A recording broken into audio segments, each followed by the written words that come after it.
The longest-running off-road and action motorsports radio show on the planet is coming to you live with the biggest guest in motorsports. Here is the only man on the planet who can pack this much dirt slinging and tire slaying into 2 hours a week. Sit back, strap in, and be prepared to get your ears blown. Here is Jim Beaver and the Down and Dirty Radio Show, powered by Polaris Razor.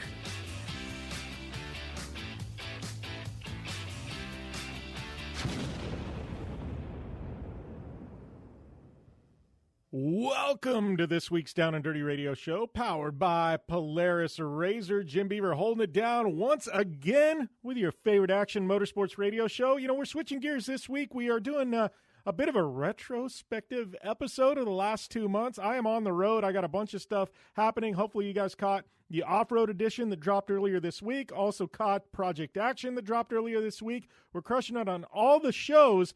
But this week for the national show, I wanted to kind of run a best of some of our interviews that we've had the last 2 months. I mean, we've had like John Force on the show. We had Baja winner Ryan Arcerio on the show. Showtime, Jeremy McGrath. I mean, crushed it with the interviews. And I thought, you know what? Maybe some of you guys listening nationally missed those interviews. We're going to re-air them today on the show. And also, we've got some fresh power rankings we're going to get to shortly. And, we've, loved doing the power rankings every week. So those are fresh. But then after that, we're going to run to just some of our best interviews so far the last couple of months. I mean, John freaking Force, does it get any better than John Force, right? I don't think it does. So, yeah. So, we've got that going on. I know, just getting SEMA schedule wrapped up, and I'll be out at SEMA doing 2 live shows from both Racing Junk as well as our good friends at Rigid Industries. So we're crushing it with that. My Peak team and iRacing just wrapped up. Those guys had a great run. I know Jim Beaver Esports, we're getting fired up. We got Rallycross going on and a bunch of other stuff. So make sure we do have some social accounts for our sim racing team now. It's Jim Beaver Esports. Also, it's on Facebook as well. So make sure and check that out for all the latest on our esports. And, really big shout out to our good friends at iRacing and their partnership. Love having those guys on board. But, we're going to take a short break here. And then when we come back from the break, we're going to get right into power rankings, and then we'll have Ryan Arcerio, John Force, and Showtime Jeremy McGrath on today's show. So make sure and hit me up if you got any guest suggestions at JimBeaver15 on social media, and please hit the subscribe button over on iTunes. It helps us out, and we are going to take a short commercial break, and we'll be back here on the Down and Dirty Radio Show, powered by Polaris Razor. Want extreme performance, reliability, and the most fun you can have on 4 wheels? The Polaris Razor brings it to you. But you don't need to take my word for it. You can take theirs. I'm Tanner Faust, and I choose the Polaris Razor because it's the most fun you can have with a steering wheel. What's up? I'm Ronnie Renner, and I choose Polaris Razor because it's the sickest, most reliable side-by-side on the planet. What's up, everybody? Heavy D from Diesel Brothers. Listen, I'm on Team Razor because it's hands down the best piece of machinery on the planet. I'm RJ Anderson, and I choose Polaris Razor because it's the most fun, most capable machine. Action sports stars, TV personalities, and some of the best race car drivers in the world all choose Polaris Razor because it's the ultimate combination of power, suspension, agility, and fun. Find out more information on the web at PolarisRazor.com or follow at Polaris Razor on Facebook, Instagram, and Twitter, and use the hashtag RazorLife to share your story.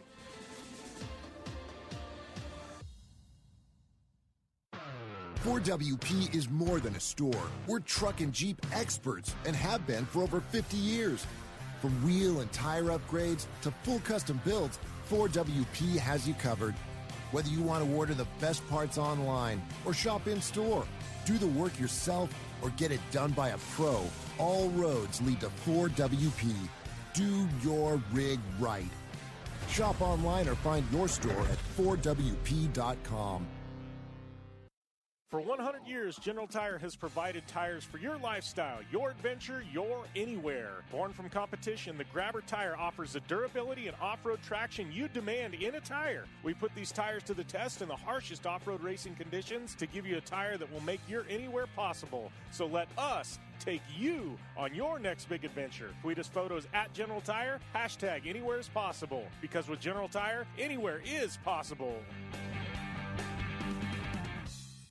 When looking for a new wheel for your off-road vehicle, car, truck, or UTV, the choice is easy. You choose what the pros use. Rob McCachran, Keegan Kincaid, and myself, Jim Beaver, all exclusively use Vision Wheel, whether we're dominating Baja, taking the cup at Crandon, or shredding UTVs. Vision Wheel's trend-setting designs and durability will set you apart from the competition and your friends. Check out visionwheel.com or at Vision Wheel on social media to learn more. Super ATV is the industry leader in aftermarket UTV and ATV parts and accessories. Super ATV products are designed, engineered, tested, and manufactured right here by Super ATV. Whether you're looking to upgrade your suspension, get stronger axles, or you're looking for a new winch to get you out of a tough spot, Super ATV has what you're looking for. And since we know you're in a hurry, we offer fast, free shipping to the lower 48 states on all orders. Visit superatv.com now and get your UTV or ATV dialed in. Like what you hear? Catch all the back episodes of the Down and Dirty Radio Show on Apple Podcast, and be sure to rate, review, and subscribe. Welcome back to the Down and Dirty Radio Show, powered by Polaris Razor. Getting ready to do some power rankings here with media director of the Down and Dirty Radio Show and website, Chris Leone. Chris, man, this is a big one. We had Best in the Desert finale. We had some Formula One, NASCAR, NHRA finally back in action. I feel like NHRA, I don't know. It's like we're in the middle of the playoffs, and I feel like they just took, it seems like a month off. I know it's definitely not a month, but, man, finally we're back in action. The next weekend, dude, we got Monster Energy Cup. We got Formula Drift.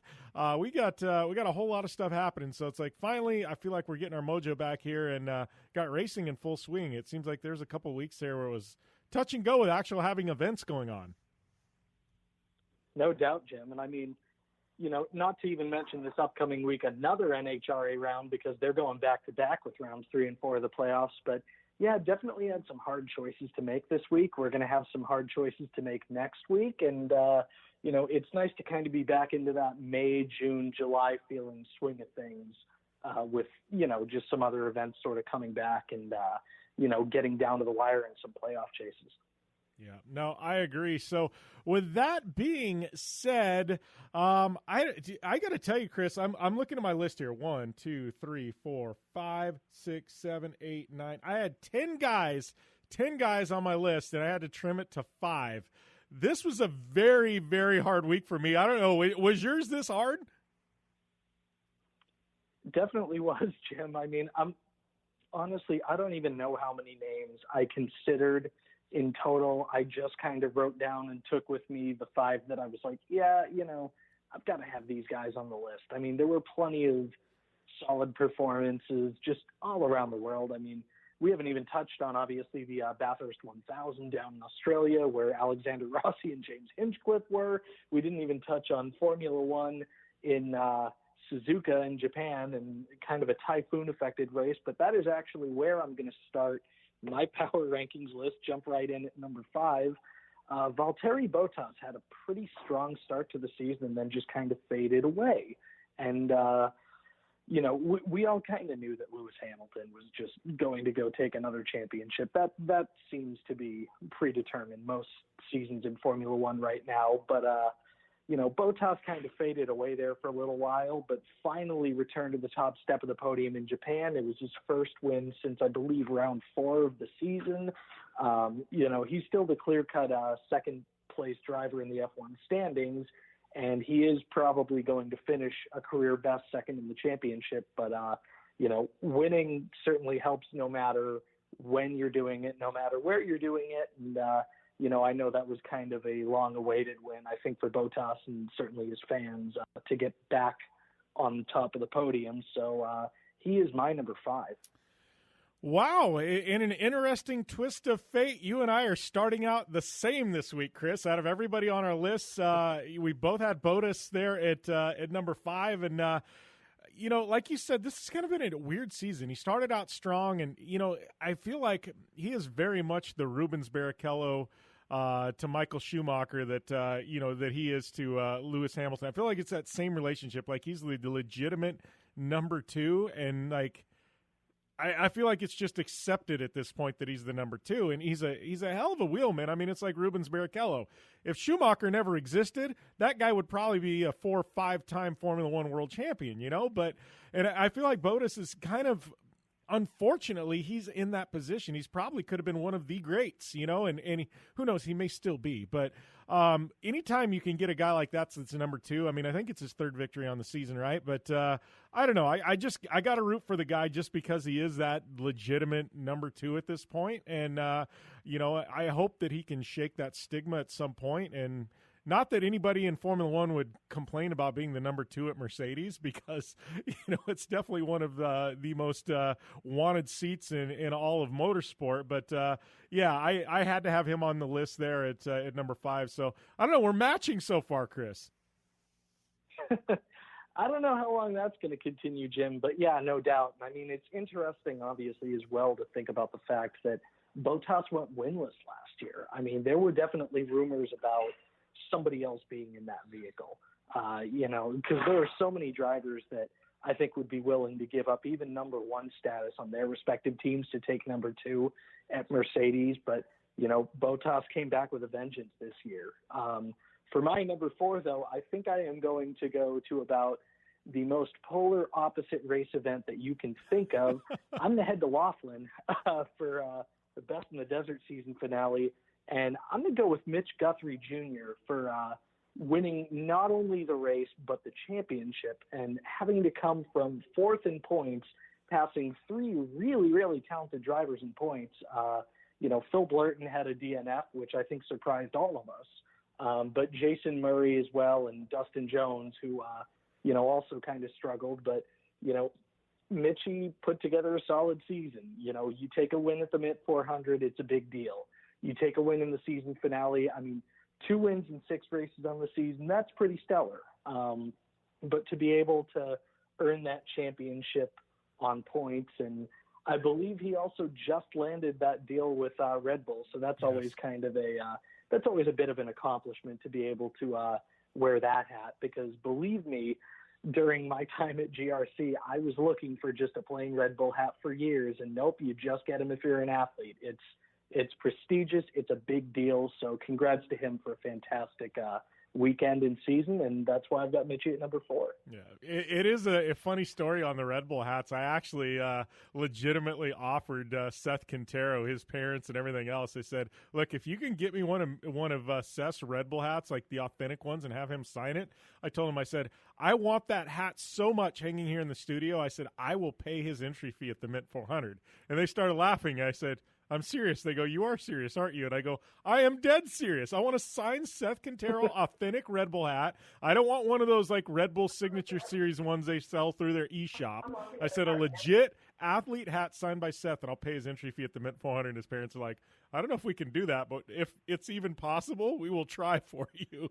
So, yeah, people don't realize how tough those hats are to actually come by. I just want an authentic one hanging in the studio just to say I do, because I know they're so rare.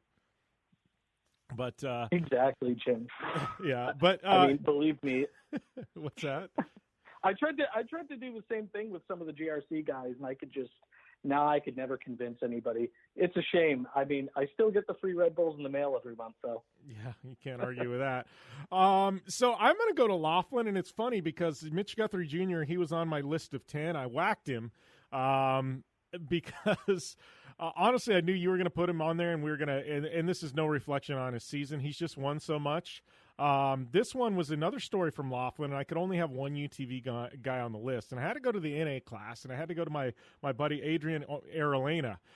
He took it, I think, what is his very first ever Best in the Desert win in the naturally aspirated class. This guy, he's a blue-collar racer. He works really, really hard on his program. I mean, really hard. Wrenches on things, in his garage at his house and everything else. But I've said it all along, to be the man, you got to beat the man. And as hard as Adrian has worked this season, he hasn't been able to actually the last couple of years, he just hadn't been able to crack the nut. But he had a great race with Seth Quintero. I mean, this thing was an amazing race with Seth. Seth had some problems on the last lap. Adrian ended up taking the win in the naturally aspirated class and, and snapped the perfect season for Seth Quintero. Seth lost the battle, won the war. Seth is the champ. We kind of knew that was I think it was just kind of a mathematical, he just needed to show up basically, I think, and Seth was going to take the championship. But Adrian, man, I got to tip the cap to this kid to get, that win, beat Seth, snap the perfect season. It was a breakthrough win for Adrian. He's been one of those guys everybody knows is fast, and he finally was able to put it all together. And I couldn't do my power rankings this week and not include him. So I had to throw him on the list there at number 4, Chris. Definitely well-deserved, Jim, for Adrian. I mean, yeah, anytime you can end somebody's perfect season, that's a big deal. And it's an even bigger deal, I think, if you can only do that in the final race of the championship. And, it was one of the only best in the desert, one of the only major classes that really had a dominant driver this year, with Seth winning the first 5 out of 6. And, I mean, he was phenomenal. So, to be able to beat somebody with a season like that, that's got to be one of the biggest accomplishments of your career, no matter whether you're in your 20s and just starting out or whether you've been doing it for 40, 50 years. Yeah, well, and I feel like this is like a batter coming in the bottom of the 9th inning, and a pitcher's got a no-no going on, and getting a single or something like that, you know what I mean, in the bottom of the 9th, and it snaps a perfect game or a no-hitter, and I feel like that's what it did. And Seth is my boy. I love the Quintero family. I wish them nothing but the best, and and Adrian's a good friend of mine. I just like good racing, and this was a good, clean race, and even the Quinteros go, man, Adrian had a great race, pushed us to the limit. That's what you want to see. I'm just a fan of good racing, and so I had to have him on the list there at number 4. We are going to take a short commercial break, though, and when we come back, Chris and I will have our top 3 in power rankings for this week right here on the Down and Dirty Radio Show, powered by Polaris Razor. Are you looking for a place to push yourself behind the wheel and see how your driving skills stack up? Dirtfish Rally School is that place. Located on 315 acres of pristine automotive playground at the foot of the Cascade Mountains in Snoqualmie, Washington, right outside of Seattle, Dirtfish Rally School is a one-of-a-kind place where everyone from first-time drivers to seasoned professionals like Bucky Lassick and Antoine Lestage can push themselves to their limit. Whether driving the high-performance, rally-prepped all-wheel drive Subaru Impreza STI is what you're looking for, or you'd rather hang it all out in the rear-wheel drive Subaru BRZs, Dirtfish Rally School has something for everyone. Classes are available from 2 hours to 3 full days and feature instructors with over 150 years of combined racing experience. Whether you're looking to become the best and get an edge on the competition, or just looking to freshen your skills behind the wheel, Dirtfish Rally School is the place to go. For more information on registering for classes, visit Dirtfish on the web at dirtfish.com, or to check out the latest happenings from Dirtfish, follow them on Facebook, Instagram, and Twitter at Dirtfish Rally. Like what you hear? Catch all the back episodes of the Down and Dirty Radio Show on Apple Podcast, and be sure to rate, review, and subscribe. Welcome back to the Down and Dirty Radio Show, powered by Polaris Razor. Jim Beaver and Chris Leone here. We've got our 5 and our 4 and our power rankings going on. Both of us had Botus at number 5. Chris had Mitch Guthrie at number 4. I had Adrian Aralena at number 4, both Polaris Razor drivers, I might add. But that means we got to move into our top 3 on the week for power rankings here on the show. And I don't know, Chris, get us started with your number 3 on the week. Well, Jim, I think we kind of have the gentleman's agreement that if a race that starts on Sunday is delayed into Monday, we factor it in instead of pushing forward the next week. So I'm going to head home to Sweet Home, Alabama. Going to go to Talladega, and while I would love to give it to Brendan Gaughan for flipping that car, landing it, and moving forward, and I love how he talked about it in his interview after the wreck, where he was like, I'm fine with flipping. I've flipped off-road plenty of times. Flipping doesn't hurt. It just slows you down.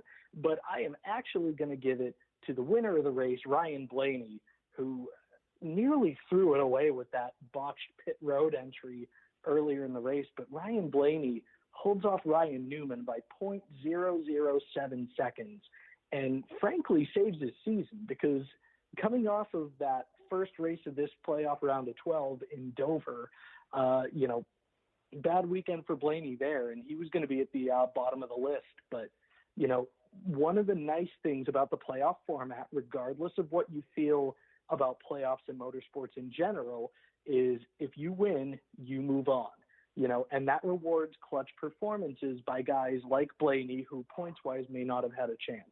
So, Blaney doing that, taking the victory to move on to the round of 8, I am going to give him the number 3 spot on my list.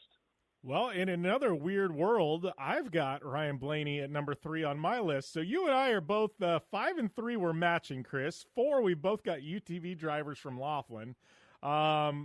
This is kind of weird because our stuff never matches up like this. Makes me wonder about our top 2. I can guarantee you one of my top 2 won't match yours. But Blaney. I mean, like you said, I have a love-hate relationship with NASCAR and this playoff format and the points and the stage racing. But it does lend itself to guys really, throwing caution to the wind, come the final races of the year. And I've really come to appreciate that.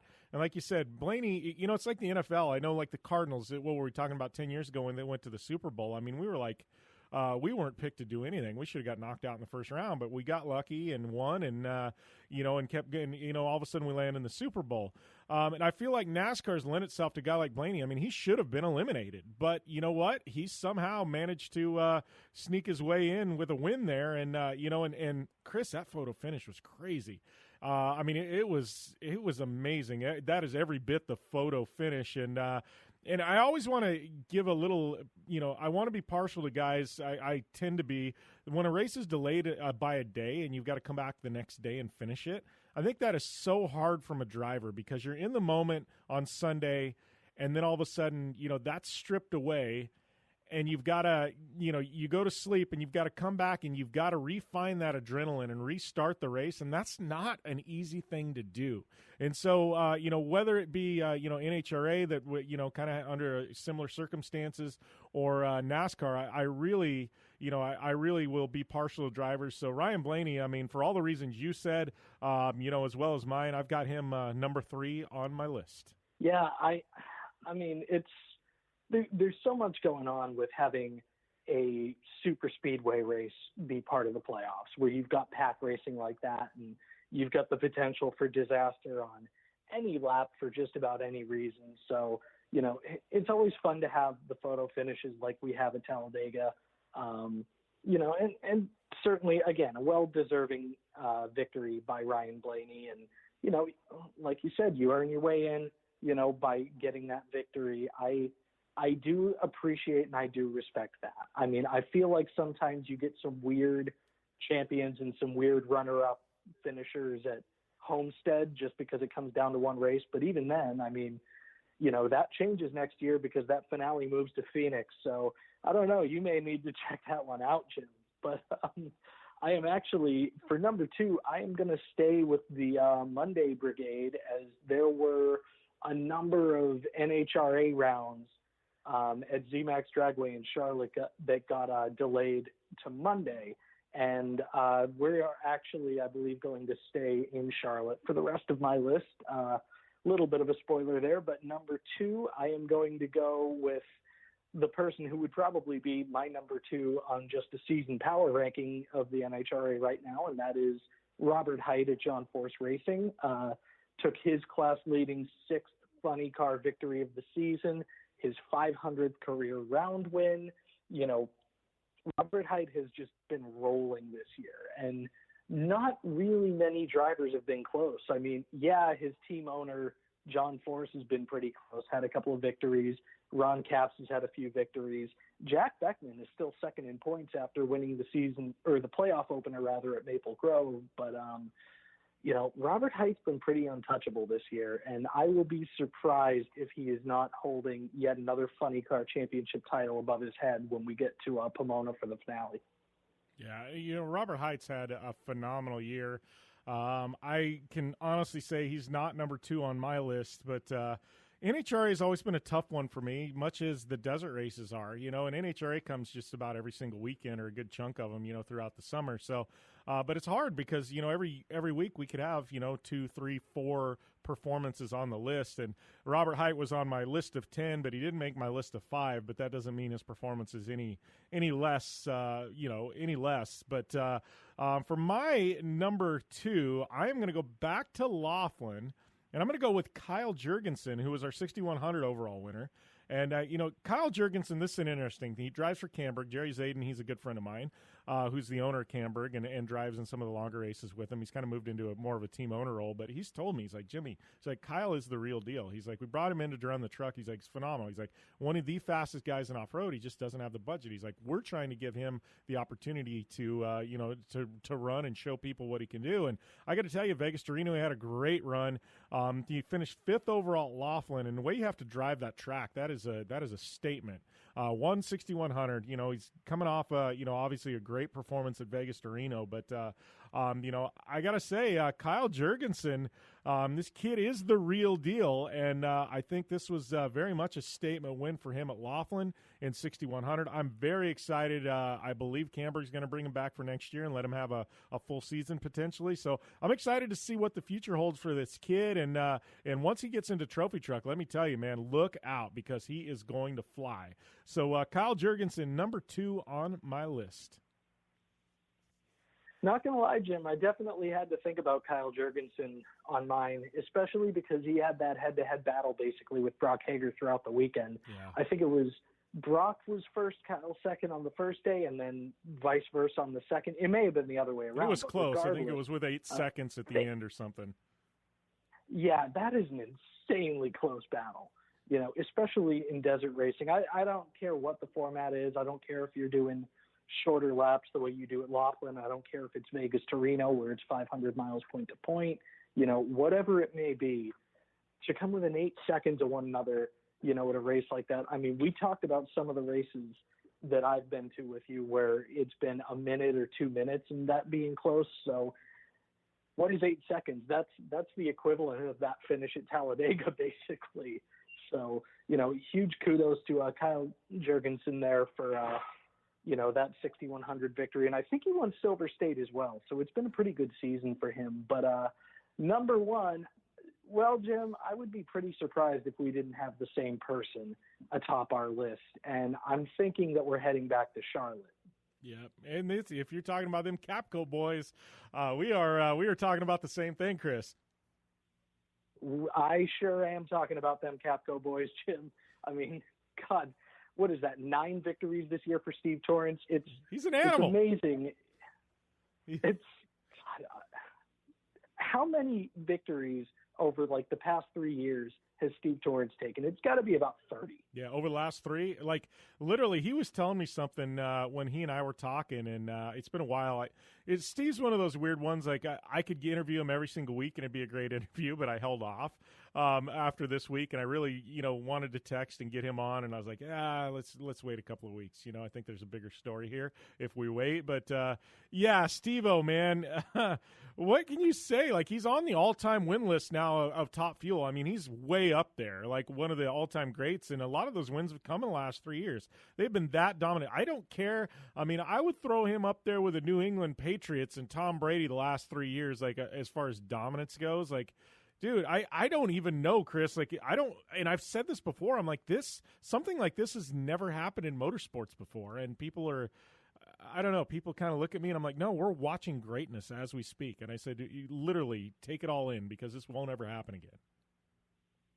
Yeah, there is a reason why when the SP Best Driver voting came around, why we were both in Team Torrance, why we were both in that camp. And it's not just because we worked with them. It's the fact that they are doing Lewis Hamilton at Mercedes type things with the equivalent of, I don't know, a mid-pack Formula One team type budget. I mean, we're not talking about a team like John Force Racing or Don Schumacher Racing or Coletta Racing that has been around forever. We are talking about a family-owned outfit, that operates out of Texas. Yeah, no, I agree with you completely, wholeheartedly, Chris. With that, though, we do have to take a short commercial break, and we'll be back after this on the Down and Dirty Radio Show, powered by Polaris RZR. I'm Polaris rider Jim Beaver. I race trophy trucks professionally, host a Down and Dirty radio show, and also travel the country announcing motorsports events. I've seen it all, and trust me, I've done most of it, so when it comes time to relax on the weekend, nothing is better than taking time with my family in our Razor vehicles. They've got the reliability I need to just pick up and go explore the desert, dunes, or trail, and have the capability to attack even the harshest terrain. If you're looking for some of the most reliable and safest, and hands down most capable off-road machines in the world, look no further than Polaris and their award-winning lineup of Razor vehicles. Whether you want your daughter to experience off-road driving for the first time in a Razor 170 like me, take the entire family out in a Razor XP4 1000 on the weekend, or shred the desert and dunes in the all-new Razor XP 1000 Fox Edition, Polaris has you handled. Take my advice and join me and some of the best drivers in the world by driving a Polaris Razor. Check out the full Polaris Razor lineup at Polaris.com or follow them on Facebook, Instagram, and Twitter at Polaris Razor. Anywhere is possible. It's more than just a slogan. Anywhere is possible with General Tire's wide variety of tires for whatever it is that you drive. Whether you're looking for off-road capability balanced with impressive on-road performance or ultra-high performance offering all-season traction designed with a driving enthusiast in mind, General Tire has what you need to get where you're going. General Tire, providing anywhere is possible with the Down and Dirty radio show since 2012. Do you race or are you a weekend warrior? Have you checked on the date on your helmet recently? Don't get caught off guard by using an outdated helmet. Impact Racing, the leader in motorsport safety, has new SA 2015 helmets to fit your budget. Whether you're looking for a helmet with a full carbon fiber shell to take you to victory at the Indy 500 or just looking for some helmets for a weekend at Glamis, Impact Racing has a helmet for you. Find out more information at impactraceproducts.com or on Facebook at Impact Safety. When looking for a new wheel for your off-road vehicle, car, truck, or UTV, the choice is easy. You choose what the pros use. Rob McCachran, Keegan Kincaid, and myself, Jim Beaver, all exclusively use Vision Wheel, whether we're dominating Baja, taking the cup at Crandon, or shredding UTVs. Vision Wheel's trend-setting designs and durability will set you apart from the competition and your friends. Check out visionwheel.com or at Vision Wheel on social media to learn more. Super ATV is the industry leader in aftermarket UTV and ATV parts and accessories. Super ATV products are designed, engineered, tested, and manufactured right here by Super ATV. Whether you're looking to upgrade your suspension, get stronger axles, or you're looking for a new winch to get you out of a tough spot, Super ATV has what you're looking for. And since we know you're in a hurry, we offer fast, free shipping to the lower 48 states on all orders. Visit superatv.com now and get your UTV or ATV dialed in. You're listening to the Down and Dirty Radio Show, powered by Polaris Razor. All killer and no filler. Welcome back to the Down and Dirty Radio Show, powered by Polaris Razor. I'd like to welcome, I guess what is kind of a bucket list interview for me, Mr. John Force. Welcome to the show, my friend.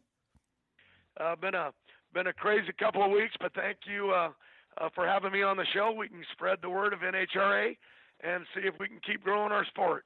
Yeah, well, I know it's been a crazy couple of weeks for you. I gotta ask, I don't know if you were the FCC's best friend there for a few moments, man. A lot of excitement coming out of the car. John Force with no filter, that's the best John Force we get. But I got to figure if anybody can get away with dropping a few words on national TV, it's probably you, huh? Yeah, but in all fairness to me, first of all, you shouldn't do that. That wasn't intended. Sometimes I do get wound up, and that was a stressful day. It had been coming, for a while to try to wrap up that 150. And in the middle of it, I got out of the car.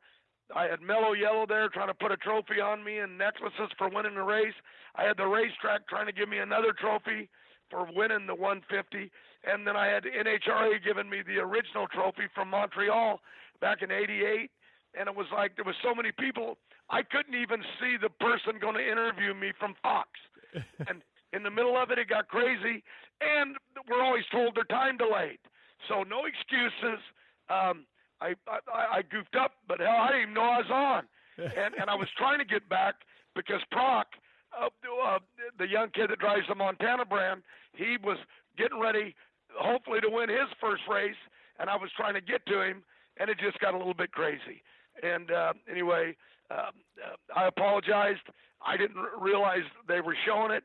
And I just said some stuff in the heat of the battle. that I shouldn't have said. So yeah, well, anyway, I don't think it was anything you shouldn't have said, my friend. I got to say, I'm siding with John Force on this one. But speaking of 150, I mean, how good does it feel? I mean, this has got to feel really good. I mean, you know, it's one of those where you had to feel like you had kind of a little bit of a dark cloud kind of going over the top of you there, man, because it was like you got 149. It was like that 150. It was, for some odd reason, being a little elusive. Yeah, but it was nothing to do with the 150.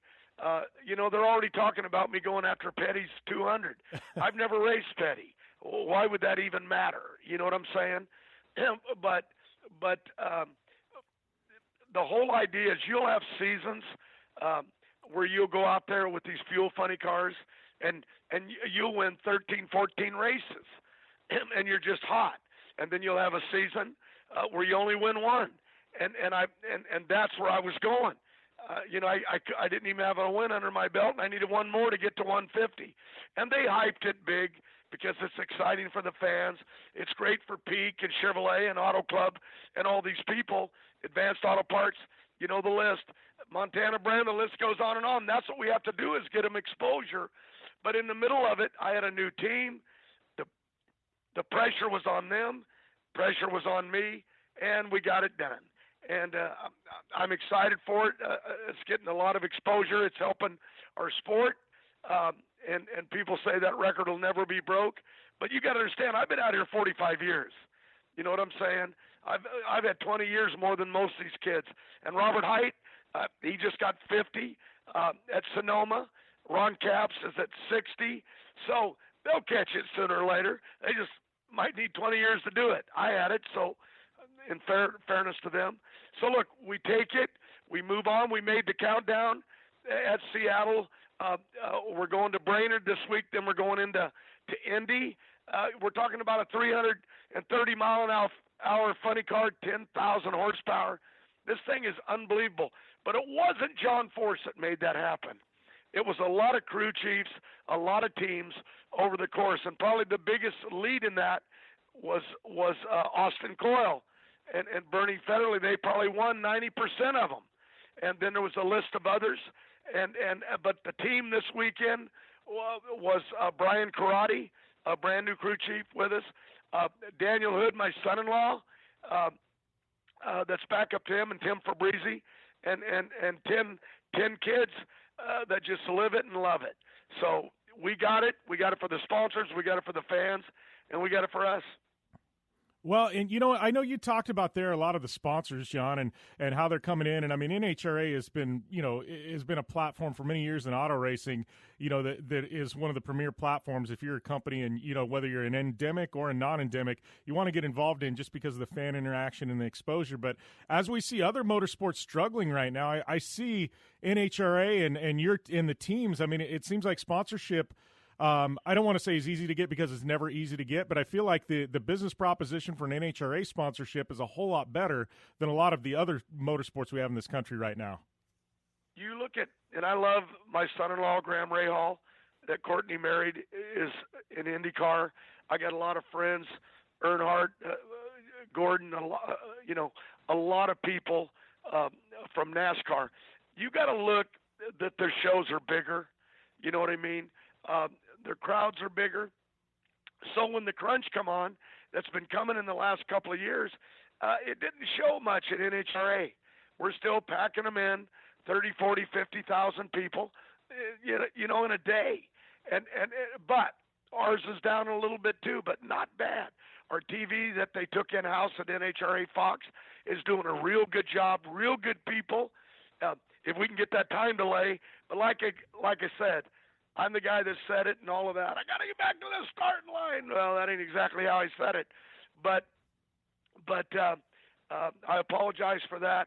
We get families out there and children, and I thought it would all be beeped and disappeared.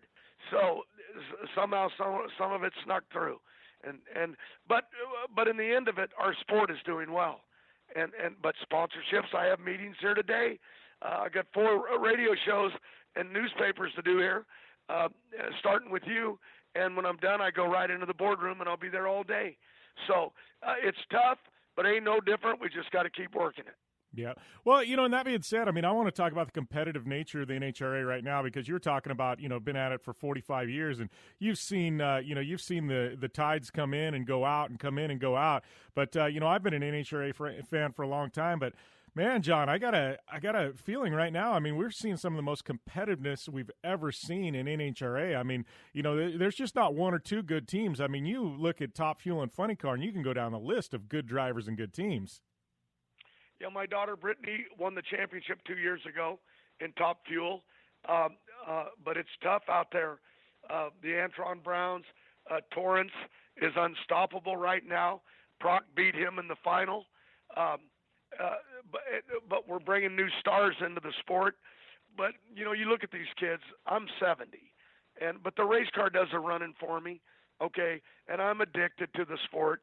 I love the nitro, the smell of nitro. I love the 330 miles an hour in the side-by-side, men and women racing each other. We have a lot of women in the sport, and it is tough. But these young kids are coming up, and they're hired guns. That's all they do is drive their cars and do media and appearances.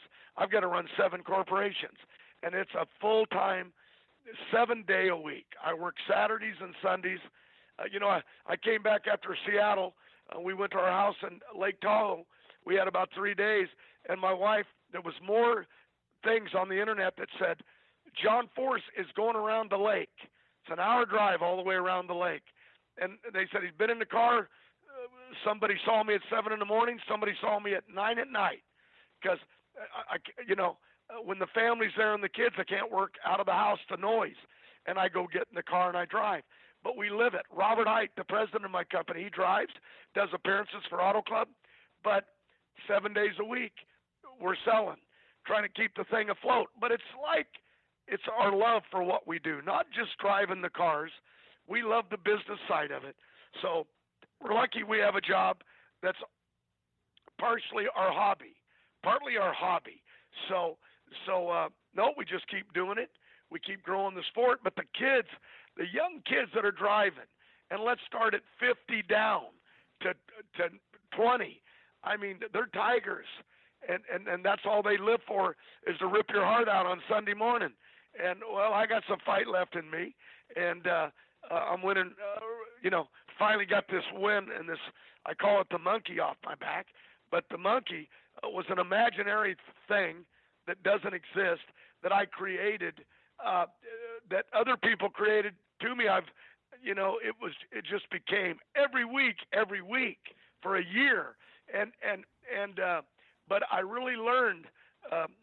I joke about I learned from the monkey, because I learned that I wasn't focused on winning, and all of a sudden it was like, get to know your race car again. And we went to work about 4 months ago, changing the chassis, changing where I sat, changing the throttle pedal, the engine tune-up. I started understanding the car, the brakes, the steering. It was a handful just to steer it. Things you take for granted. But the car evolves and it changes and you don't know it. We got it back on track, and it showed at Sonoma and Denver that it had the potential to win. And finally the crew chiefs came together, and they gave me a fast race car, and we got the job done. Yeah, definitely got the job done. And I know you got another interview to get to. Before we let you go, though, I got one last question. And I know, you've been fortunate to allow, your 3 daughters all the opportunity to go and race in the NHRA at an elite level. I mean, they've all been victorious. But, I got to ask you, John, I mean, seeing Brittany take that championship, Courtney obviously stepped away this year. She's got plenty of wins. Seeing them succeed and then, and then you getting 150, I mean, does it feel just as good to see them as successful as it does when you cross that and, and take home the Wallies? Well, it always does, no matter what anybody says, to me, life's about my children and my grandchildren. And when I look at it, when I see them, I have to wear 3 hats. One as an owner to make sure they do their work, 2 as a competitor, to be able to beat them when I've got to beat them, to stay up there in the points. And they need to win. They need to earn that right to be a champion. And then there's the hat of being a father when they crash. Or even when you beat them, it's a heartbreak. But I've got the 3 hats that I got to wear, and we get it done. and my kids have all been stars. I love them. Ashley was big. Brittany was big. Courtney was big. My daughter Adra runs my company. She handles all the money. I don't even know where the money goes. It just pays the bills. So she keeps it afloat and lets me know quarterly, here's where you stand, Dad. And so we are a family affair. Love NHRA. I've got new sponsors, Cornwell Tools, that came on board. Parker Store, Baldwin Filters, Denso Spark Plugs. A lot of new partners that we're starting to grow. And that's what it's all about. And that's what we got to do. Take care of our partners, get them wins, get them exposure, get to know their employees, get to know their customers, and that's how we're going to stay in business. And that's what we do 7 days a week. All right. Well, John, it has been a pleasure having you on the show, my friend. Congratulations on number 150. And I got to tell you, if you decide to go after that magical number 200, man, I would love to interview you when that one rolls around too. We'll do it. I got to tell you, the name Beaver, your last name, my relatives that got me, Gene Beaver was my uncle. He got me started in racing, and they raced in the early days on the Coca-Cola tours. And this was back, in the 60s and 70s. I started, in 74, 75 when I went to Australia. And it was Gene Beaver that sent me there. So I love that name. All right. Well, at least now you know when I walk up to you at one of these NHRA events this fall and introduce myself, you're not going to forget the name, man. So that's always good to know. I got you, boss. Okay. All right. Thanks a lot, John. Take care, my friend. Thank you. Man, not often you get to talk to the legend John Force. Super stoked to finally have him on the show when we did that interview. But, we are going to take a short commercial break here on the Down and Dirty Radio Show powered by Polaris Razor. We've got Ryan Arcerio, Jeremy McGrath, and a whole lot more to come, so don't go anywhere because hour number 2 is upon us here on the Down and Dirty Radio Show powered by Polaris Razor. Anywhere is possible. It's more than just a slogan. Anywhere is possible with General Tire's wide variety of tires for whatever it is that you drive. Whether you're looking for off-road capability balanced with impressive on-road performance or ultra-high performance offering all-season traction designed with a driving enthusiast in mind, General Tire has what you need to get where you're going. General Tire, providing anywhere is possible with the Down and Dirty Radio Show since 2012. 4WP is more than a store. We're truck and Jeep experts and have been for over 50 years. From wheel and tire upgrades to full custom builds, 4WP has you covered. Whether you want to order the best parts online or shop in store, do the work yourself or get it done by a pro, all roads lead to 4WP. Do your rig right. Shop online or find your store at 4WP.com. Like what you hear? Catch all the back episodes of the Down and Dirty Radio Show on Apple Podcast, and be sure to rate, review, and subscribe. Welcome back here to the Down and Dirty Radio Show, powered by Polaris Razor. Kicking off, well, not kicking off hour number 2. What am I thinking, man? We're wrapping up hour number 1. Then we'll be kicking off hour number 2. But, thank you guys so far for tuning in to kind of this best of. And I think it's kind of fun once in a while to go back. I know a lot of people, man, we're pumping out so many shows a week between Project Action, the Down and Dirty Show, and the Off-Road Edition that I think it's just a lot of content. Sometimes you miss interviews over the course of, the year and the months and things like that. Rightfully so, man. I've got some of my favorite shows, and I can't tune into them all. So, I thought it was really important, not important, but kind of fun to throw back some interviews into the show that you may have missed or something like that. So, so that's what this week is. And John freaking Force, man, the legend, one of the greatest drag racer of all time. Who's going to argue that, right? On the show, finally. How freaking huge is that, man? Has me absolutely amped. John Force on the show, and I'm completely, thrilled to have him. But I got to tell you, another one, Jeremy McGrath coming up in hour number 2. That's one that's been a long time in the making. Also, my good friend Ryan Arcerio. You never can argue when you got Arciero on the show, man, a guy that's done everything. If you haven't already, go and listen to that interview we did with him on the off-road edition.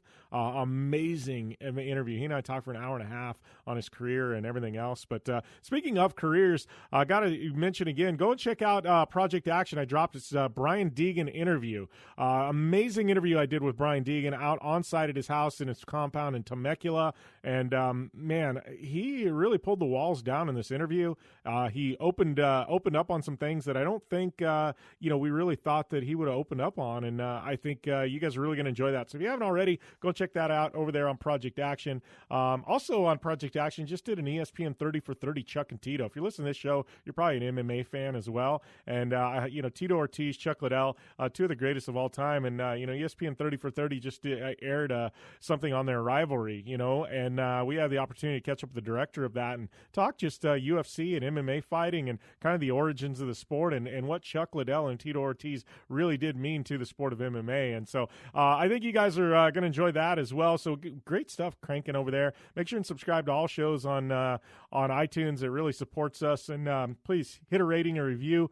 It helps helps us in the charts. So I guess we're going to call it a day for hour number 1, but hour number 2 is still to come right here on the Down and Dirty Radio Show, powered by Polaris Razor. Don't go anywhere. We got a whole lot more coming right at you.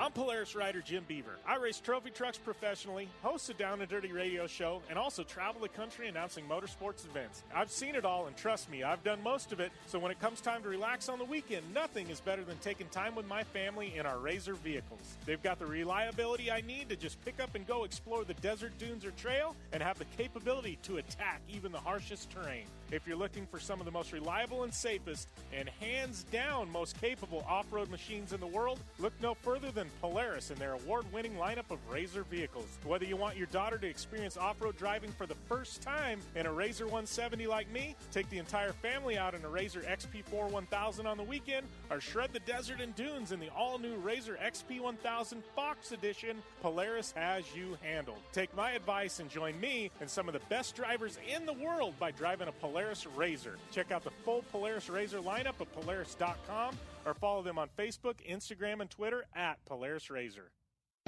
Your life demands a tire that provides durability, comfort, and performance, and that's what General Tire delivers for you. From the all-season grip of the Grabber UHP to the comfort and on-road manners of the Grabber HTS to the durability and off-road traction of the Grabber AT2, General has a tire that will help get you where you need to go. So let us take you on your next big adventure. Tweet us at General Tire, hashtag anywhere is possible, because with General Tire, anywhere is possible.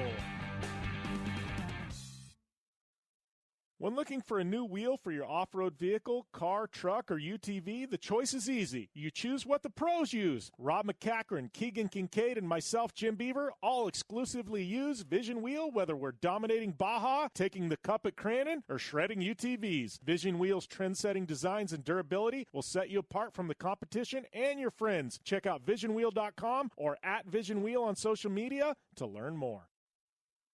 Like what you hear? Catch all the back episodes of the Down and Dirty Radio Show on Apple Podcast, and be sure to rate, review, and subscribe. Welcome back here to the Down and Dirty. Man, I'm tongue-tied to kick off hour number 2. How does that actually work? You've done an hour of radio, and then all of a sudden you're just twisted, tongue-tied, whatever. So now that I butchered that, welcome to the Down and Dirty Radio Show, powered by Polaris Razor, hour number 2. I had to slow that down a bit, pump the brakes, and was able to actually get it out of my mouth. So those of you tuning in nationally, welcome to this second hour. A lot of you may just be flipping the dial now and tuning in. Thanks to all of our troops tuning in overseas on the American Forces Network. Seriously, thank you guys for what you do for our country.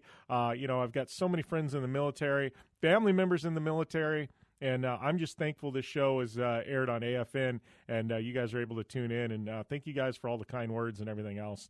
It really, really does mean a lot. And it's one of my favorite things about doing radio is knowing that the troops overseas are tuning in and listening to the show. So yes, thank you guys once again. This is hour number 2. We got Ryan Arcerio, off-road Baja champ, coming up. He's done Dakar Rally and a whole lot more. Then we've also got Jeremy McGrath, Showtime, greatest of all time to ever ride a dirt bike, arguably. I don't know. That could be a really good debate show, you know? What do you got? Villapoto, Dungy, McGrath, Ricky Johnson, Carmichael, James Bubba Stewart.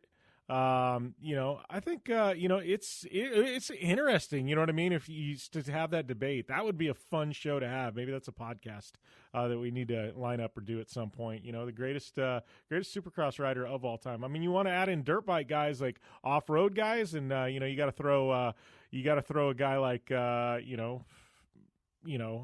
Johnny Campbell into the mix. You know, there's Larry Rossler. So I don't know, that's an interesting conversation. I don't even know how we got on that at this point, but yes, hour number 2, we do have Showtime Jeremy McGrath coming up on the show.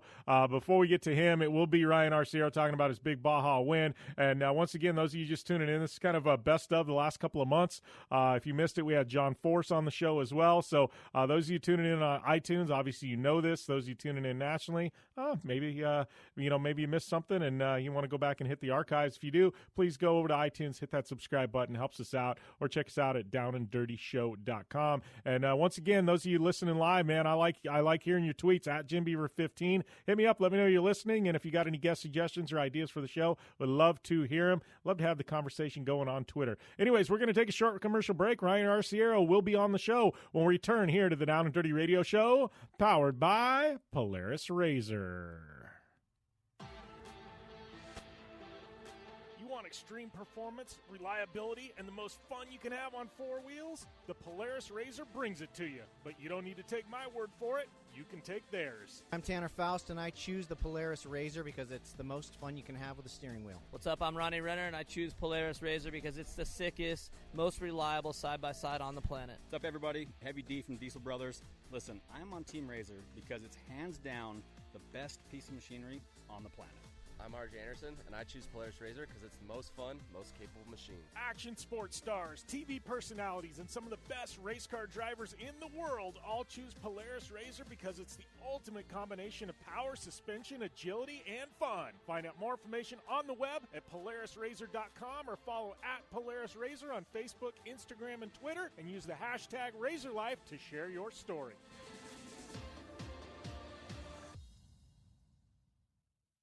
It's more than just a slogan. Anywhere is possible with General Tire. General Tire's Grabber X3 mud terrain tire offers aggressive styling and is engineered for durability with innovative performance features that are ready to carry you through extreme mud, dirt, and rock-covered terrain. For extreme traction that's ready for anything and rugged styling to match, look no further than the Grabber X3 from General Tire. Make your anywhere possible by visiting GeneralTire.com today. General Tire, aggressive styling with the Down and Dirty Radio Show since 2012. 4WP is more than a store. We're truck and Jeep experts and have been for over 50 years. From wheel and tire upgrades to full custom builds, 4WP has you covered. Whether you want to order the best parts online or shop in store, do the work yourself or get it done by a pro, all roads lead to 4WP. Do your rig right. Shop online or find your store at 4WP.com. Looking to have some fun on 4 wheels? Dirtfish Rally School has you covered. Packing as much adrenaline and adventure as you can handle into high-performance all-wheel drive and rear-wheel drive Subaru rally cars is where the fun begins at Dirtfish. Just 30 minutes outside of Seattle in Snoqualmie, you'll get a chance to train up to 3 full days with some of the country's best instructors and be put through the high-octane rush of rally on mud, dirt, and tarmac. Get started today and call 425-888-7715 or visit us online at dirtfish.com and use code 911 for a 15% discount. Super ATV is the industry leader in aftermarket UTV and ATV parts and accessories. Super ATV products are designed, engineered, tested, and manufactured right here by Super ATV. Whether you're looking to upgrade your suspension, get stronger axles, or you're looking for a new winch to get you out of a tough spot, Super ATV has what you're looking for. And since we know you're in a hurry, we offer fast, free shipping to the lower 48 states on all orders. Visit SuperATV.com now and get your UTV or ATV dialed in. Thanks for tuning in to the Down and Dirty Radio Show, available live online, in syndication on networks across the U.S., and available internationally on the American Forces Network. Welcome back to the Down and Dirty Radio Show, powered by Polaris Razor. I'd like to welcome my good friend Ryan Arcerio to the show. Ryan, man, the big one, you finally, I don't want to say got the monkey off your back because you've won in Trophy Truck before, but, dude, this has to feel really damn good about now. I tell you what, it is. And the monkey has gone off the back. You're right in saying that. I mean, I think my last Trophy Truck win was with Troy Herbst at Parker for the Best in Desert race, and I think that was in 2014, I believe, 13 or 14. And then prior to that was my back-to-back Baja 1000 wins in Trophy Truck with Mark Miller in 2003 and 2004. And it just goes to show you, how difficult, how tough it is to win a Trophy Truck race nowadays.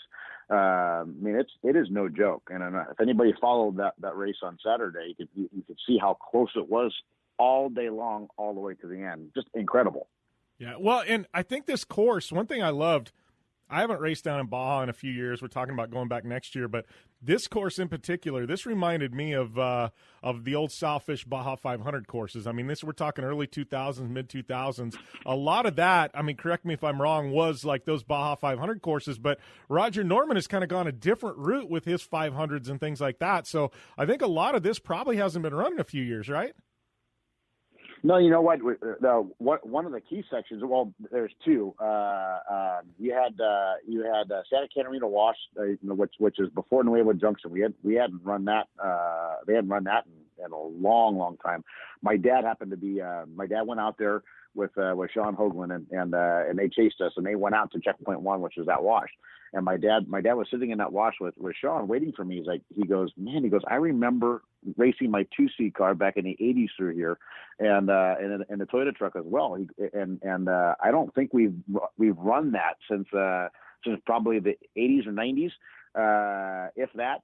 And then it's been since, I think it was 2000. I want to say 2000, probably 6 or 7, something like that we ran down Simpsons out of Mike's Sky Ranch. And so it's neat to be able to tie those old courses back in again. And I mean, the course for me this year overall, I loved it. It was really a driver's course. Not a whole lot of rough. We missed all the San Felipe stuff, which is not the end of the world for me, because I like a driver's course. I like technical. Yeah.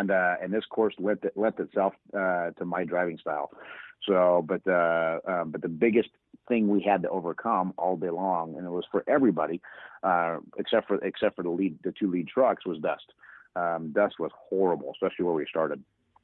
Yeah, well, and I know there's been a lot of talk on the internet about dust, and I know this was that weird one where we've gone to most of the events now have qualifying, but this one for one reason or another didn't. And I know it was kind of the old school pill draw where you and I grew up with that. I mean, we're super familiar with that, but it's been a long time since the unlimited classes actually were by pill draw, and so I think there was a lot of fast guys starting in the back. I know you probably didn't get the starting position you wanted. I mean, I think it added a whole different aspect to this. I mean, how was that for you going back to this pill draw type of thing, that we haven't seen in a while, Ryan?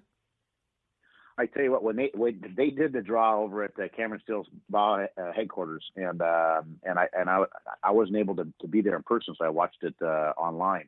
And man, my hands were sweating, and because I knew I could have drawn just as bad as Dan McMillan did, or I could have been lucky that day. So I mean, it's really a coin toss at that point, and especially with this course, the way this course was laid out, and how technical and one line this course was, having a crappy draw it literally can determine whether you're going to do well or not do well at this race, and that sucks.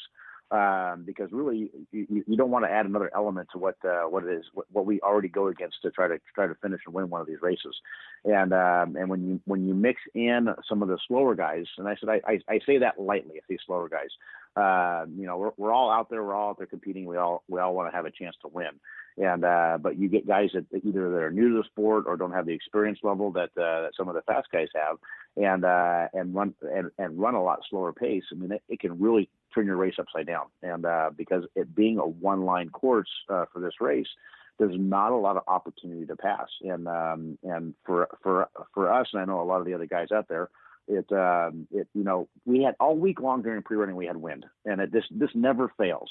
Race day, it was still as can be.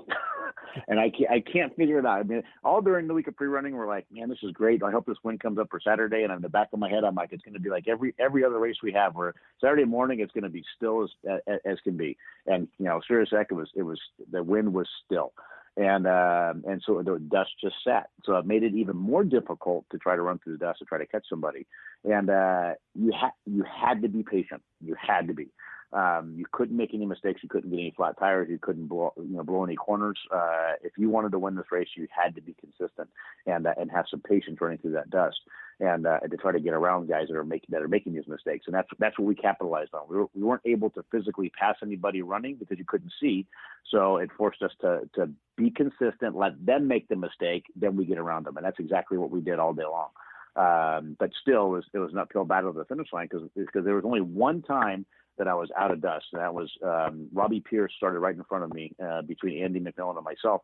Robbie had a mechanical issue at mile 60, and I was deep in his dust, and it allowed me to get around him. And I had a little bit of clean air for about another 40 miles, and so it allowed me to bridge that gap to that next group of trucks up in front of us. And that was it. That was the only probably break I had dust free. The whole rest of the race was in dust the whole way to the finish. Yeah. Well, and do you think, because you and I have both read what's going on the internet and everything else, but do you feel like if there was some wind on race day, or if there would have got rain, that week of or something like that, it would have changed the dynamic and we wouldn't be hearing the conversations we're having? I agree. The draw itself probably made the race the way it ended up, and not with just us winning, but how close it was at the finish line. I've never, and I know you haven't either, all the years we've been involved in the sport. You ever seen a finish like that before? We had that many trucks stacked up like seconds. Boom, one truck, second truck, third truck. I mean, that was incredible, and that was more than likely probably because of the draw. I'm not a big fan of the draw. Going back to answer your first question, I'm not a big fan of it. I'd rather us qualify or be based on the merits of where we finished the last race. For us, our last race is the 500, and we ended up having a DNF because of a part failure. So for us, it was, I was okay with the draw for this particular race. I would have rather qualified. Don't get me wrong, but having a good finish at this race was everything, because it leads us right into the biggest race we have all year long, which is the one that everyone wants to win, in the Baja 1000. Yeah, well, and talking about the 1000, I mean, Ryan, I guess the results for this determine the Baja 1000, correct? I mean, you're on pole position for the biggest off-road race of the year, buddy. How are you going to be approaching this, man? This is like pole at the Indy 500, buddy. I know it is huge. It is huge. It does come with some disadvantages as well. Opening the road for the Baja 1000 sometimes can be a disadvantage, but all depending on the weather, what we have, it's also obviously a huge advantage because we're setting the pace, and as long as there's no mistakes made or flat tires, you're dust free. Which, not having dust in front of you is a big advantage. And anybody that says it's not, I mean, it is. The biggest thing that you need to realize as a driver is the team needs to communicate with you every step of the way on where you're at, because you have nothing to gauge the pace off of at that point when you're out front. And the perfect example of that is what happened to us at San Felipe. We lost radio. We had some radio issues and our MSAT issues to be able to communicate with me. And we had such a big lead over the whole rest of the pack. I think we had 15, 20 minutes to the next car behind us. We were checked out. But what I didn't get any information was all the fast guys started way back. They were 30, 40 minutes back at the start line. And not having that information, or not being able to get that information to me, I just kept the same pace I've been running all day. Well, that pace wasn't quick enough because, Andy ended up beating us by a little over a minute. Because he was able to pick up the pace and knew exactly where I was. I had no idea where he was. So it comes with some disadvantages as long as you get the communication you need to validate the pace that you're running, whether you need to pick it up, or whether your pace is good, or whether you can back it down a little bit. And we're going to continue this conversation with Ryan Arcerio when we return here to the Down and Dirty Radio Show, powered by Polaris RZR, after this break. When looking for a new wheel for your off-road vehicle, car, truck, or UTV, the choice is easy. You choose what the pros use. Rob McCaffrey Akron, Keegan Kincaid, and myself, Jim Beaver, all exclusively use Vision Wheel, whether we're dominating Baja, taking the cup at Cranon, or shredding UTVs. Vision Wheel's trend-setting designs and durability will set you apart from the competition and your friends. Check out visionwheel.com or at Vision Wheel on social media to learn more. Life is all about sound, the sound of sports, the sound at the racetrack, and the sound of your vehicle. Don't drive around listening to this. Drive around listening to the sound of performance. Gibson Performance. Gibson Performance Exhaust is the company who can turn this into this. Remember that life is all about sound, and Gibson Exhaust is the sound of performance. Check out your next catback exhaust system, headers, muffler, or UTV exhaust at GibsonPerformance.com and get more power and more sound. Thanks for tuning in to the Down and Dirty Radio Show, available live online, in syndication on networks across the U.S., and available internationally on the American Forces Network. Welcome back to the Down and Dirty Radio Show, powered by Polaris Razor. Jim Beaver here, along with my good friend Ryan Arcerio. And Ryan, you got to be really excited with this program. I know you've had some hiccups along the way, but right now, I mean, you mentioned San Felipe, but now you guys are hitting your stride. I mean, I think. And we know with a new program, sometimes it takes a while to get everything to put together and everything to gel, but you've got to be really excited right now because I feel like this season, everything is finally, you guys have kind of come together and it's there. You guys are there, Ryan.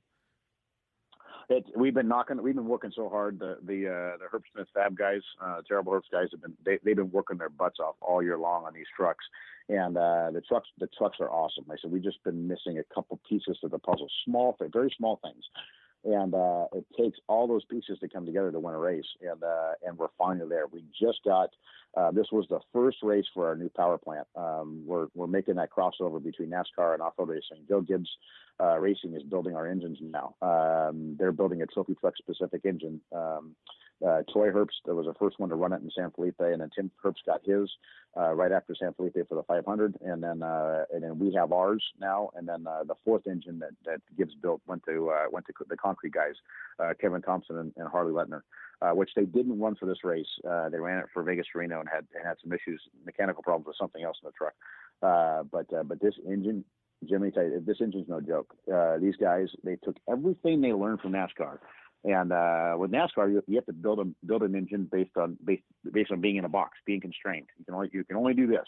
Now the engineers over there, Dustin and Mark, the engine builder, were able to really use and take everything they learned from NASCAR and take it to another level, and build something that was just really special. This engine is it's one of the best engines I've ever raced in any form of motorsport. Incredible.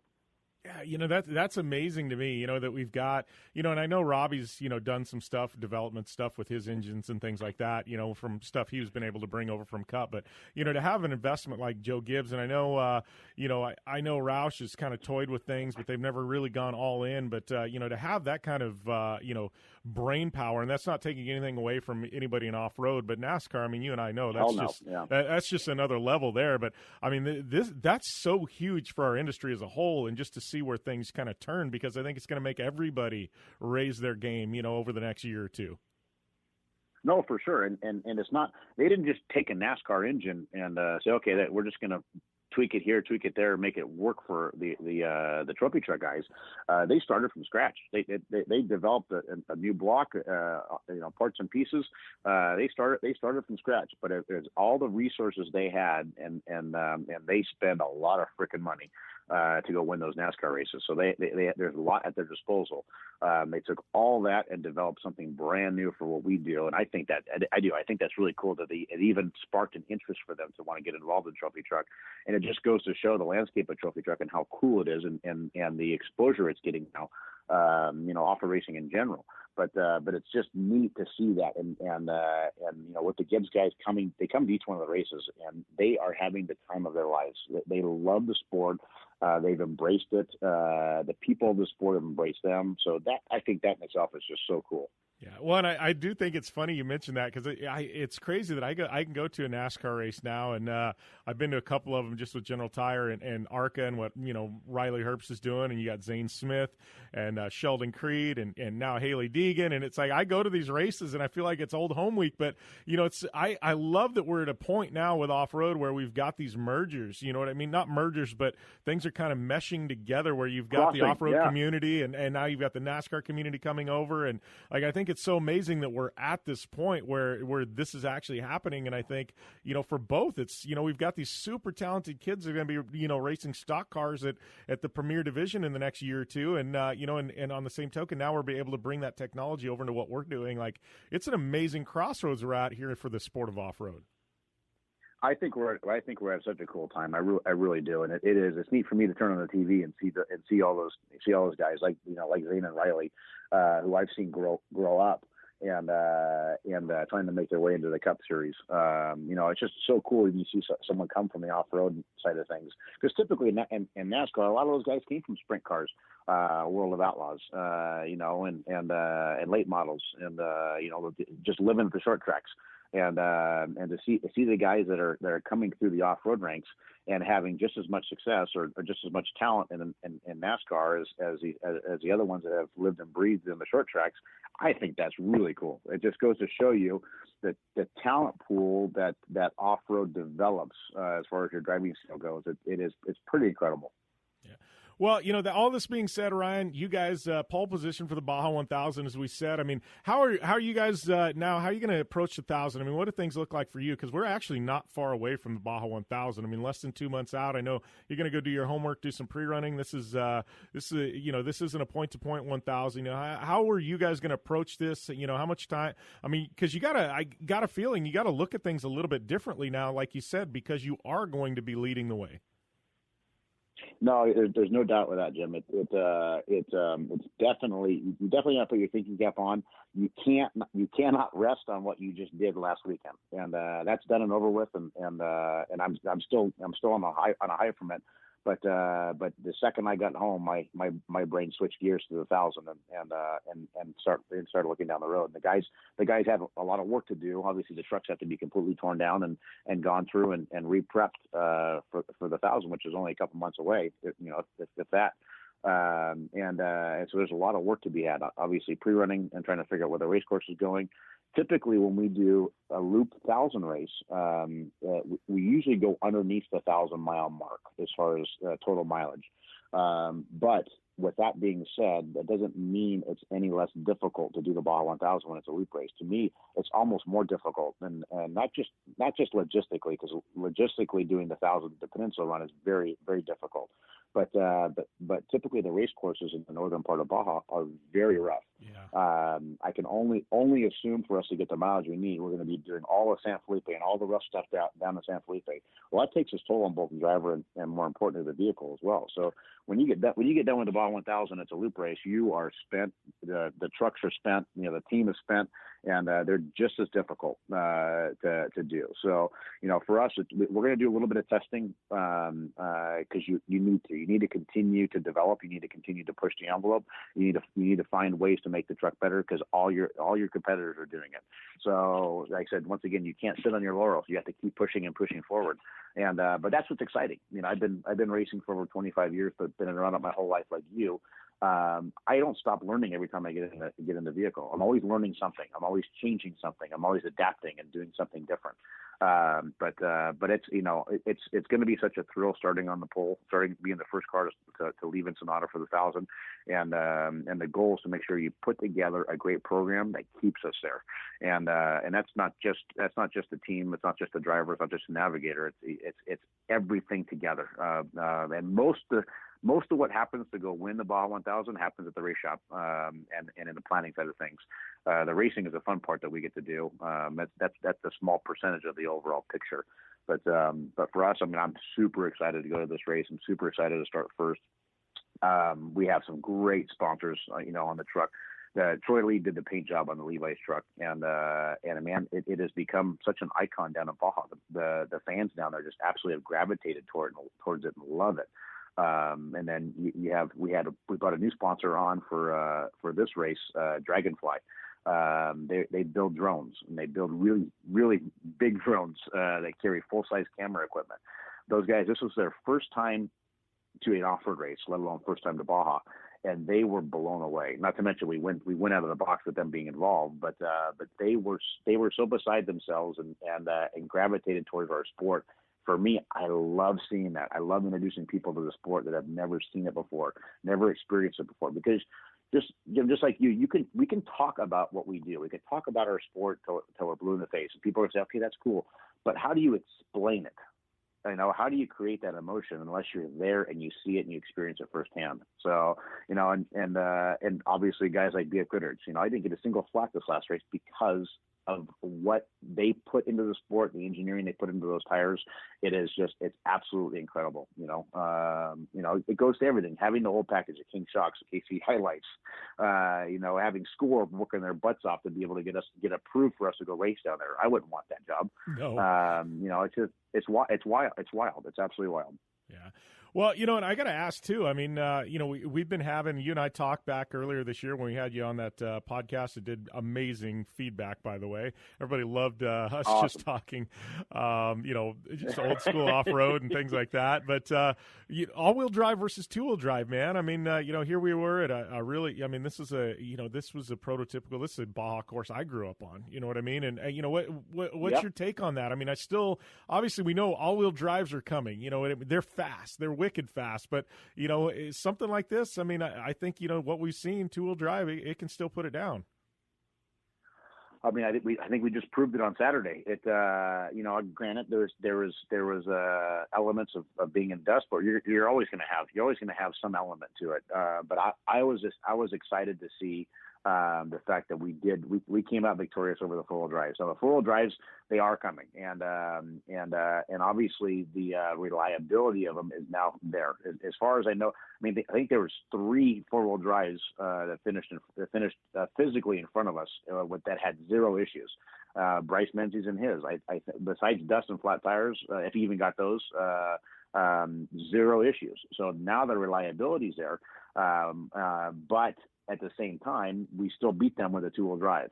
So what I haven't seen yet is while we're racing and without any issues on either side, I haven't seen them completely smoke the two-wheel drives yet. That doesn't mean that's not coming. I've driven one of the four-wheel drives, and it is incredible when it comes to the graded roads and the sand washes and how it accelerates out of a corner. There's no question, no doubt about the fact that for sure it does that better than a two-wheel drive. But you also have to put the big picture together. You have to put the picture together from the green flag to the checker flag. So, and a lot of things can happen in the middle there. Thanks, Ryan. And we got Jeremy McGrath up next right here on the Down and Dirty Radio Show, powered by Polaris Razor. 4WP is more than a store. We're truck and Jeep experts and have been for over 50 years. From wheel and tire upgrades to full custom builds, 4WP has you covered. Whether you want to order the best parts online or shop in store, do the work yourself or get it done by a pro, all roads lead to 4WP. Do your rig right. Shop online or find your store at 4WP.com.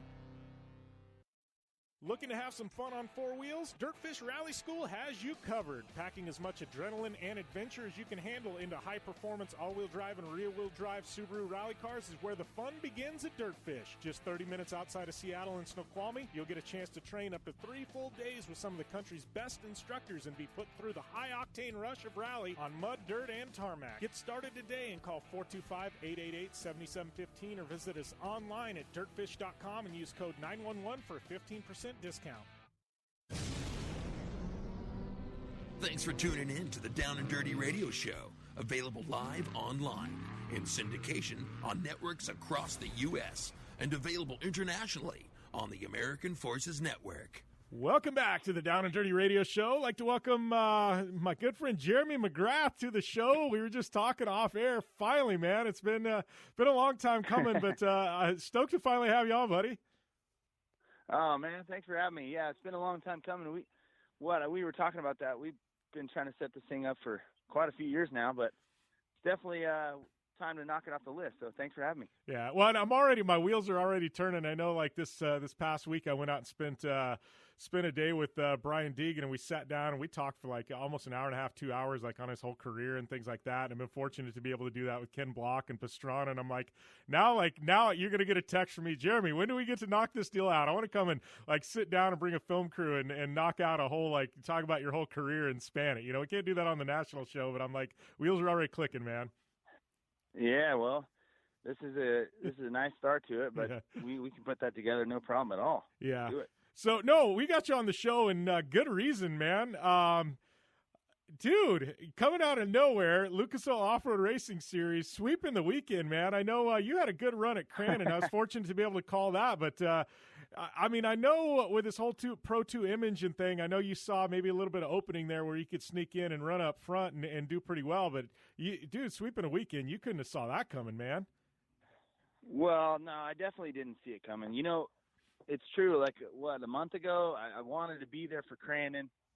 This year I stopped chasing the point series in the Lucas series. So I had raced the series for 8 years, finally won the championship, just so pumped, got the Pro 2 title in 17.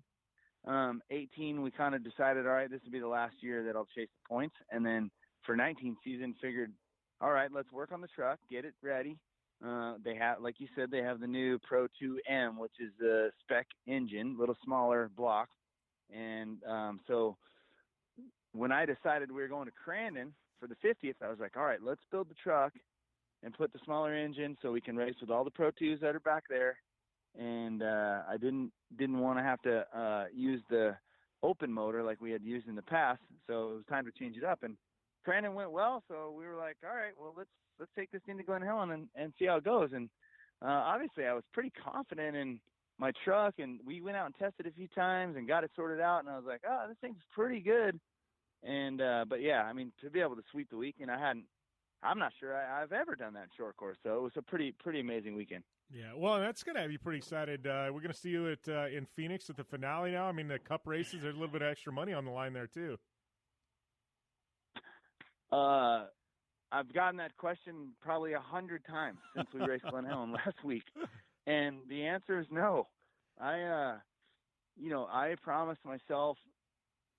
Look, you know my career and you know my story. I've raced motorcycles, raced trucks, raced a little bit of everything my whole life. And as soon as I stopped chasing the championship, I just said, look, we're going to do stuff that makes sense, stuff that we can do great promotion and hook up our partners like Maxxis and Icon and Rigid and all the people that are really helping me.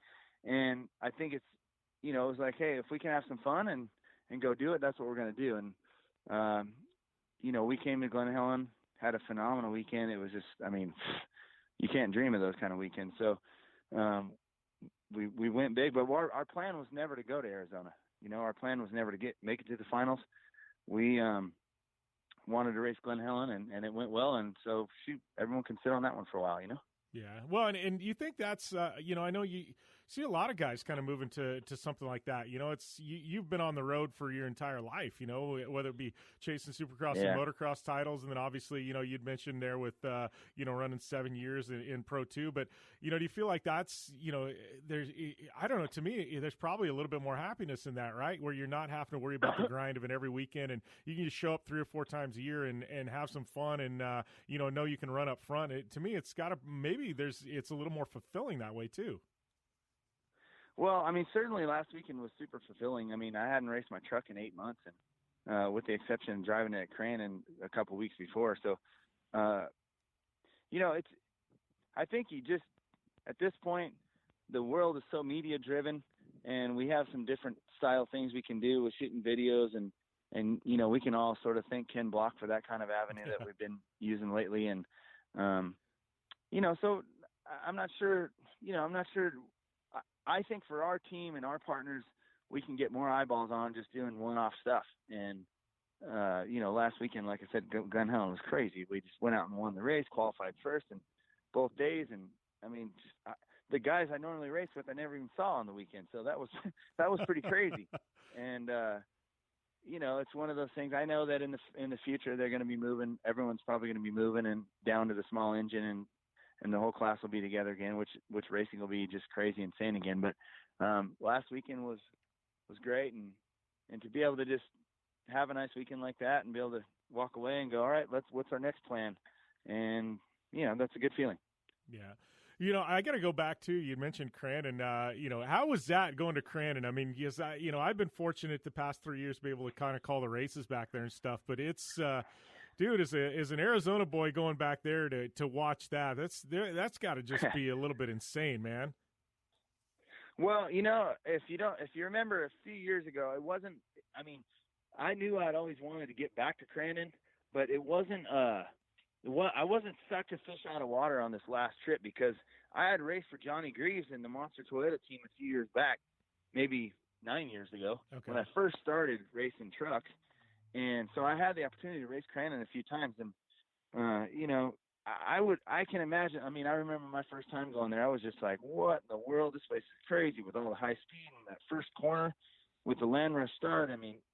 It really is amazing, an amazing place. But I was ready. I was ready, and when I went there, I was ready to run up front, and that's what we did. And we got 2 podiums out of the 3 races that we raced, and then to get that podium in the Cup race was just, way more than we had ever expected. So, but I knew we had a fast truck, so it was just get some good starts and see if we can lead laps, and that's what we did. So it was a great weekend.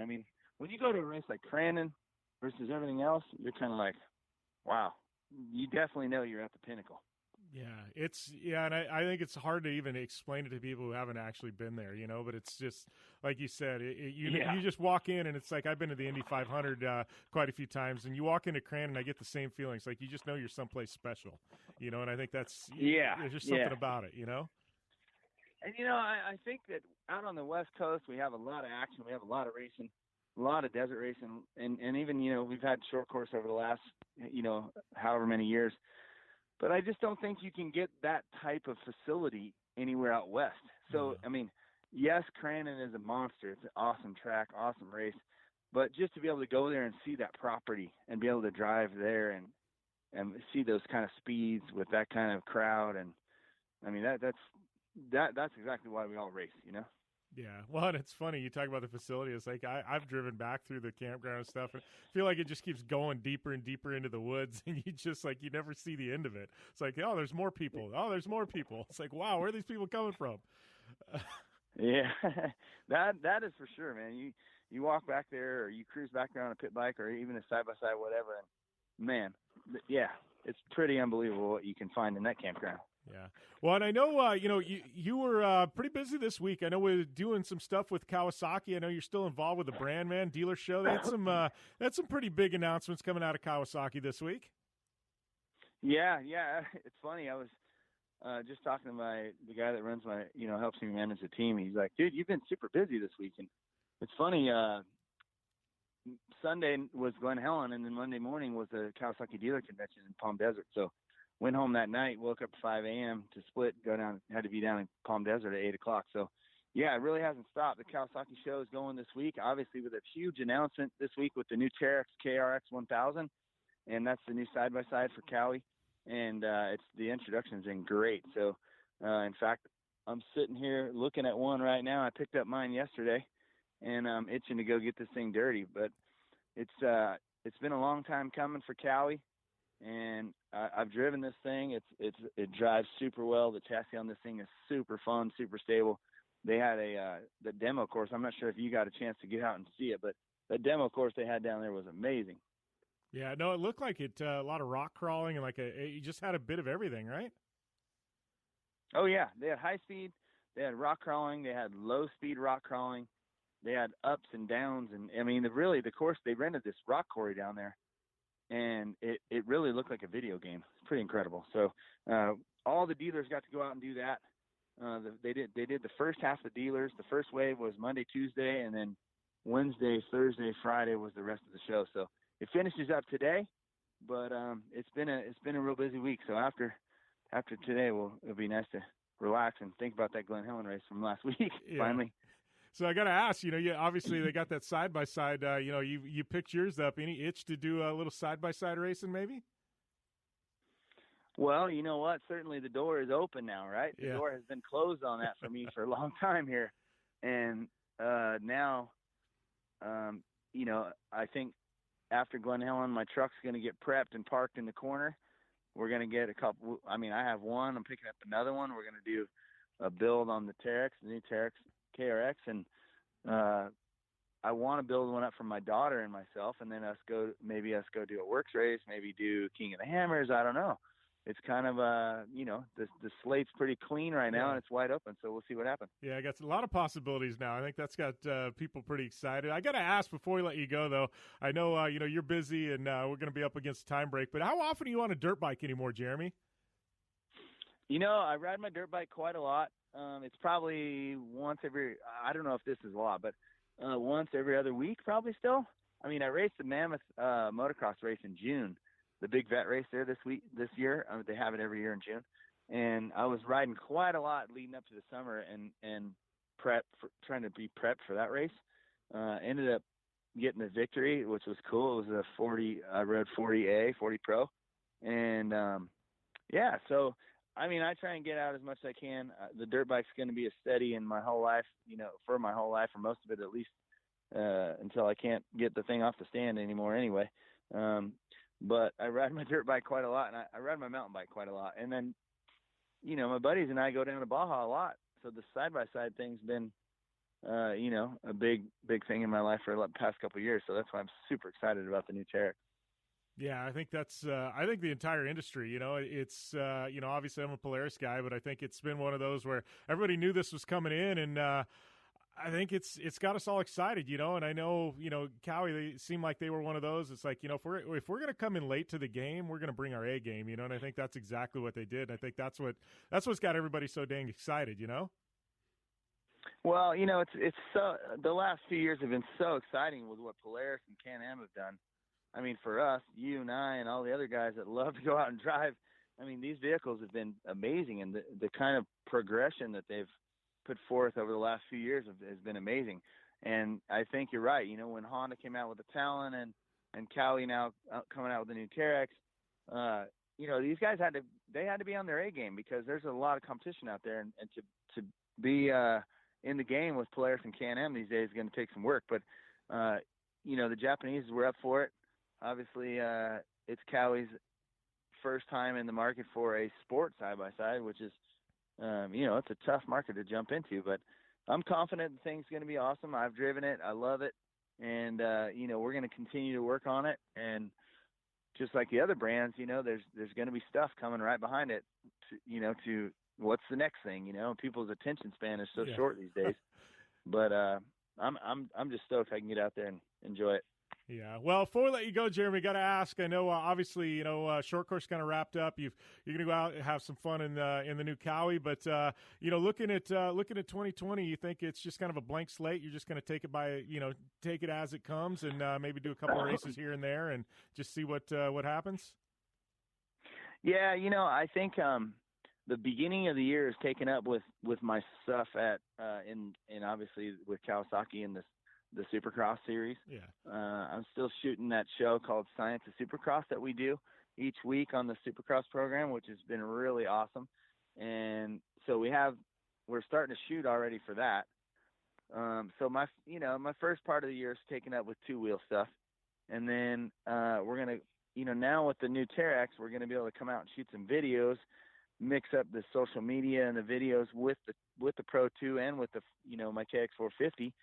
So the door's kind of wide open for just new ideas and stuff this year. So I appreciate the time, Jeremy, but we got to take a short commercial break here on the Down and Dirty Radio Show, powered by Polaris RZR. Looking to have some fun on four wheels? Dirtfish Rally School has you covered. Packing as much adrenaline and adventure as you can handle into high-performance all-wheel drive and rear-wheel drive Subaru rally cars is where the fun begins at Dirtfish. Just 30 minutes outside of Seattle and Snoqualmie, you'll get a chance to train up to 3 full days with some of the country's best instructors and be put through the high-octane rush of rally on mud, dirt, and tarmac. Get started today and call 425-888-7715 or visit us online at dirtfish.com and use code 911 for a 15% discount.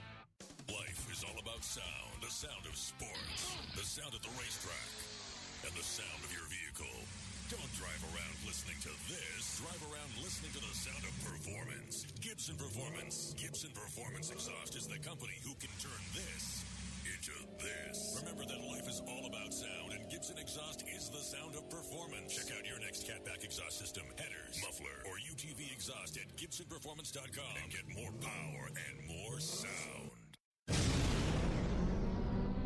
Thanks for tuning in to the Down and Dirty Radio Show, available live online, in syndication on networks across the U.S., and available internationally on the American Forces Network. Welcome back here to the Down and Dirty Radio Show, powered by Polaris Razor. Wrapping things up on kind of a best of so far the past 2 months. Not a best of the year, but Ryan Arcerio, John Force, Jeremy McGrath. Fun to re-air those for those of you who missed it. Thanks to all you tuning in online. If you are, please go over to iTunes, hit the subscribe button on iTunes. Helps us out a ton. Also, check out Project Action. Hit the subscribe button there. If you leave a rating or review, I appreciate it. If you leave your Twitter, Instagram, @username in the body of the review, and I will see it. I will follow you back on social media. Speaking of social media, it's @JimBeaver15. You guys know this. Back to normal next week. We got a couple of shows we'll be doing out at SEMA. 3 shows this week. I got that 4th show that Jonathan Coyle and I are going to be releasing. So, I don't know. We got a rad YouTube video getting ready to drop as well. Big thanks to Polaris Razor, General Tire, 4-Wheel Parts, My Medic. Check out, use a coupon code JimBeaver for 15% off there. Vision Wheel, Gibson Exhaust, Dirtfish. It's Down Dirty DF for 15% off at Dirtfish. Also, our good friends at Super ATV and Impact Race Products, Racing Junk, iRacing, everybody that supports us. Thank you very much. I think that's about all I got for you guys this week. Yeah, that's it, right? Buzzkill a little bit, right? I don't know. I no words of wisdom to wrap things up or whatever, but we will be back next week. Be safe. Have a great week, great weekend, and we'll see you next time right here on the Down and Dirty Radio Show, powered by Polaris Razor.